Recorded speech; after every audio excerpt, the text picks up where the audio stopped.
Hey everyone, it's me Curtis. Welcome to my channel, or welcome back if you are a returning subscriber. As you guys can tell from the title of today's video, I am going to be giving you guys my personal pros and cons of what I think of the IKEA Detolf as a cage for hamsters.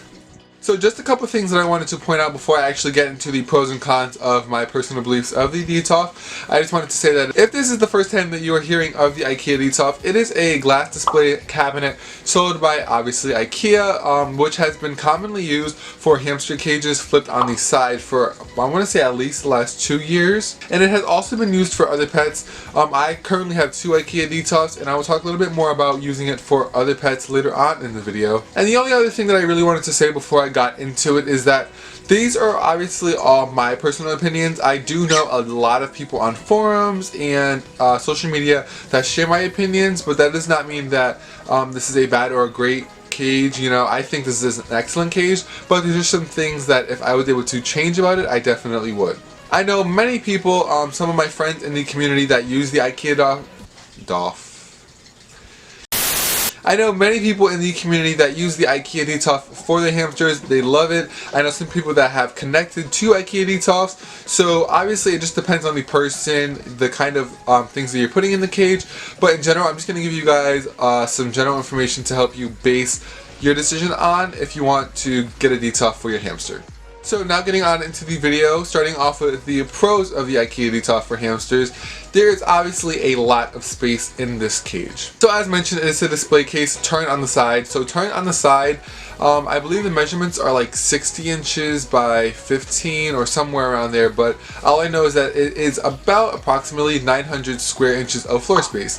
And the minimum, bare minimum for a hamster, any species of hamster, is 450 square inches. So obviously this is literally double the minimum. And just in general, I think that's one thing that nobody can really argue with, is that the Detolf does offer a decent amount of space for a hamster. The next pro of the cage is the price. So, as you guys know, there is so many different kinds of cages that you can get for a hamster nowadays. From everything from a store-bought cage, which is most likely going to be overpriced and unsuitable for long use of a hamster, all the way to things like a Detolf that are not even made for hamsters that can be converted into a cage. Some of the other options are things like bin cages, DIY cages, tanks, and aquariums, which is almost kind of like what the Detolf acts as. But for 900 square inches, the Detolf only costs $59.99 US. I know it's a little bit more in Canada, I believe, and I'm sure the price varies around the world. And that is a huge, like, not discounted price, because that's the actual price, but that is a really, really great price to get 900 square inches of space for your hamster. And in comparison, one more thing about the price, there are some Critter Trail and other small style cages geared toward children that cost $60 or more, just because they light up and have all of these little stickers that come with them. Yet you can get a huge, massive tank for your hamster for only or the same price. So the last pro that I have on this list is also going to be a con, as you guys are going to see in a few minutes, but that is that this cage is actually mostly glass. There's only 2 wooden panels on the side of the cage. However, most of it is glass, so for the most part it's going to be easy to clean, and yeah, it's just going to be easy to clean. Now we're going to get on into the cons of using the Detolf for a hamster cage.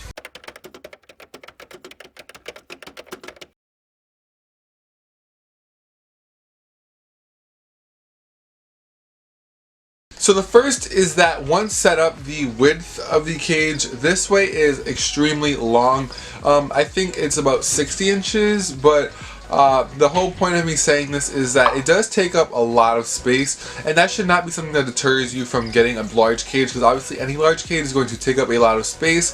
However, it takes up a lot of horizontal space rather than just like maybe a 40-gallon tank that you can kind of fit in a corner or just put on a table.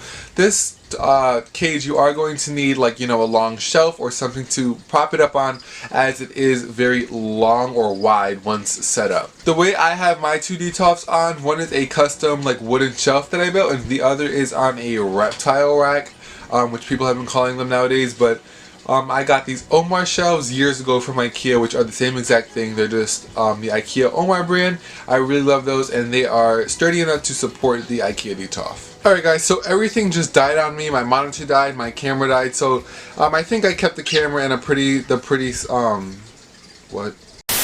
I think I kept the camera in the same place, hopefully, so sorry if anything moved.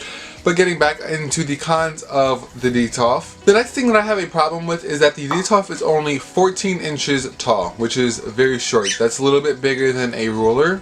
So the reason why this is an inconvenience to me and a lot of other hamster owners is that the recommended amount of bedding to have in at least one section of your cage, I hear people say at least 6 inches for Syrians, but most people recommend 10 inches, okay? So if I have 10 inches of bedding in this cage, you can just imagine only having 4 inches of space left. But if you think about it, having 10 inches of bedding inside of a cage that's only 14 inches tall is going to have very, very little 4 inches of space for you to actually put something on top of that bedding. So you kind of almost lose out on that floor space technically because you are filling that up with bedding, if that makes sense. And it's actually a little bit shorter than 14 inches if I'm being honest, because where the metal bars lay is actually underneath the glass, and that's where the lid lays.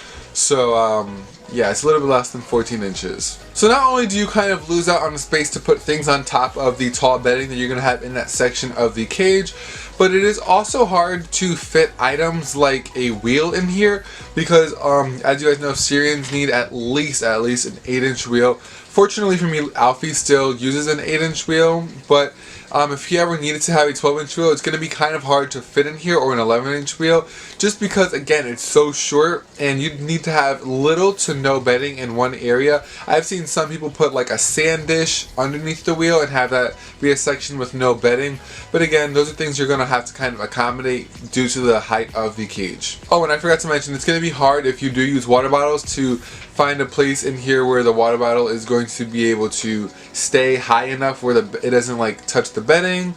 But yeah, that's just something else you should think about. So again, dealing with the size, the front to back distance, like if I'm standing here or you guys are the Detolf and like this amount of space right here, this distance is also very small. So again, depending on what kind of items you're looking to put in, it's a very shallow and narrow cage. So again, because of the height, you are not able to use hanging toys. That was another thing that I found that was kind of frustrating.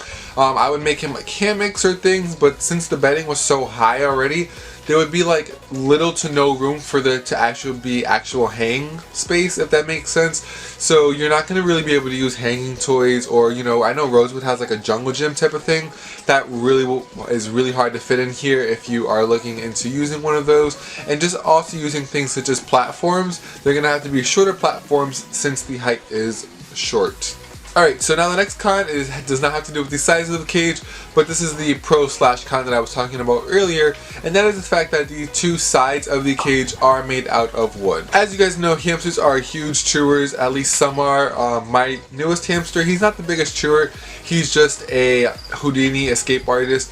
However, since he was not able to get out of the lid, one time he did start chewing out of the sides. Fortunately, he stopped that, and that wasn't really something that he pursued and tried to really get through the other side with. But if you do have a hamster that likes to chew, I recommend that you take some type of precaution and put some like unchewable surface, such as a tile, along the bottom, at least where they can chew, so that they will not ruin the cage. Because I didn't think my hamster was going to chew on the wood, because he's not a chewer, like I said, and I haven't really heard that many other people say that their hamsters have chewed it, but it's definitely still a possibility, so just take some precaution when you are buying this cage. The next thing that was kind of an inconvenience for me is the fact that the cage did not come with a lid. So obviously, as I explained, this is a glass display case, that's all it is. It does come with a door when you're using it as the display case, but when turning it on inside, there is no lid that allows for ventilation that you can possibly use that comes with the Detolf for your hamster. For this reason, you're going to need to buy extra supplies, and you're going to need to do a little bit of extra assembly in order to make a custom lid for the Detolf. I know some people that don't even really make lids, they just kind of use like bars and grates and things. That's kind of what I did while I had it, but the point being is that it does not come with a lid, so you're going to have to find something to substitute to use. Another thing that's going to be pretty much challenging for everyone, especially if you're only one person, is the assembly of the cage. Assembling the IKEA Detolf is definitely pain. I don't know anyone that just said, oh, I threw it together like with a breeze, because it's really not. It's pretty difficult to put together. I remember when I was putting mine together, and be careful because the glass panels are very, very sensitive. I also had a friend who kind of had hers assembled, but it wasn't on all together, and the back panel fell out and the glass shattered. So just make sure that when you do assemble it, you do use more than one person so that you can make sure everything is tight and in place as it should be, so that it does not break mid-use. And really the only last thing that I can say about this cage that I'm not really too fond of is that it is pretty stationary once it is complete. Due to this cage being a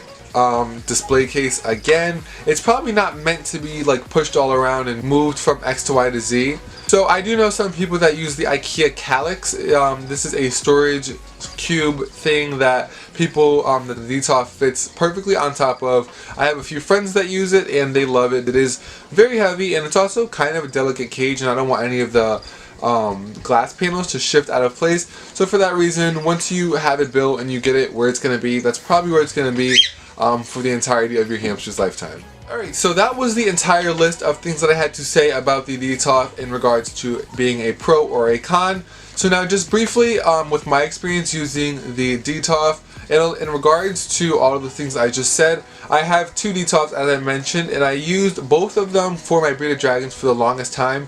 And this is something that I said I was going to refer to later on in the video, and I'm just going to touch on it very quickly. I love the IKEA Detolf for bearded dragons. So I have two bearded dragons, and they were both in the Detolf for months. Actually, probably closer to a year for at least one of them.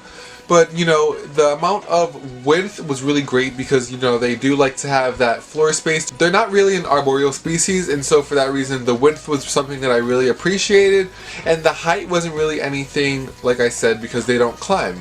However, for hamsters, I just really don't appreciate it. So that's why for this reason, my hamster is no longer in the Detolf. Alfie has been in 4 cages since I've had him, and I hope this is the last one. I really, really do hope. He was in the bin cage, the 110 quart bin, minimum floor space of 450 square inches. He really didn't like that, but I could tell that's because like he needed more room. Then I moved him into a custom 50-gallon tank, which had like, I think it had a little bit less. It had like 800 something square inches. I have a cage tour which you can check out up here, kind of see how that was set up. Then he of course got moved to the bin cage once he got out of this cage and he was just showing interest in more space. So I put him in a Detolf. He's still trying to escape. At this point I know it's not the amount of space that is deterring him from wanting to be in the cage, it's the enrichment and things. But as the Detolf was the last cage that I had, I really realized that just the shape and the size and the measurements of the cage weren't allowing me to, you know, put hanging things for him to climb on, or burrows and digging things underground because there was limited height space. Those are all things that really impacted my decision to not keep him in the Detolf, but I do know that it is still a great cage if you really do want to keep your hamster in it. Thank you guys so much for watching today's video. If you'd like to keep up with me and my pets, some pictures, photos, and all that kind of stuff, you can follow me on Twitter and Instagram, which are just at Curtis Lasane, just like my channel name. I also run an Etsy shop where I sell pet supplies for rodents, reptiles, birds, dogs, and more. So if you want to check that out, the links to that is always in the description of all of my videos. If you weren't aware, I was taking a little bit of a break from YouTube, but I'm back now, and if you want to kind of catch up on some updates and things, you can click here to watch my last video to see just some updates while I was gone, and then you can also subscribe to my channel somewhere down here in the corner. Thank you guys so much for watching today's video. I look forward to making more hamster and just pet related content in general, and I hope to see you guys all in the next one.